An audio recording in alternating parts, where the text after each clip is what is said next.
লীলা প্রতিদিন একটু একটু করে জঙ্গলের ভেতরে ঢুকতে শুরু করল। প্রথমে শুধু ২-৪ পা, তারপর ১০-২০ পা। সে দেখল যত ভেতরে যায় আলো তত কমে আসে। গাছের ডালগুলো মাথার ওপর এসে মিশে যায়, আর বাতাসে একটা মিষ্টি তেতো গন্ধ মিশে থাকে। পাখিরাও যেন অন্যরকম ডাকে।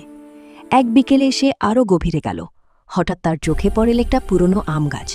গাছটা এত বড় যে তার গোড়ায় দাঁড়ালে মনে হয় আকাশটা অনেক দূরে সরে গেছে। গাছের গোড়ায় কাদামাটি সরিয়ে একটা ছোট্ট দরজা জাতীয় কিছু বেরিয়ে আছে। লীলার বুক ধক করে উঠল, কিন্তু পিছিয়ে এল না। সে হাঁটু গেড়ে বসে আলতো করে মাটি সরাতে লাগল। কিছুক্ষণ পর তার হাতে এলো একটা পুরনো কাঠের বাকস। বাকের উপর খোদাই করা আছে অদ্ভুত নকশা, যেন কোনো পাখি আর ফুল একসঙ্গে মিশে গেছে। তালা নেই, কিন্তু ঢাকনাটা এত ভারী যে ২ হাত দিয়ে তুলতেই হলো। ভিতরে ছিল একটা ছোট্ট কাচের শিশি।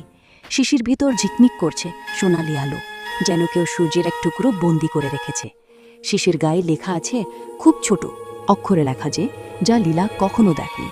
কিন্তু অদ্ভুত ব্যাপার, সে যেন বুঝতে পারছে লেখাটা কি বলছে। যে এটা খুঁজে পাবে সে একটা প্রশ্ন করতে পারবে, শুধু একটা, আর তার উত্তর সে পাবে সত্যি সত্যি। কিন্তু সাবধান, প্রশ্নটা যেন এমন হয় যার উত্তর শুনে তুমি আর কখনো আগের মতো থাকতে পারো না।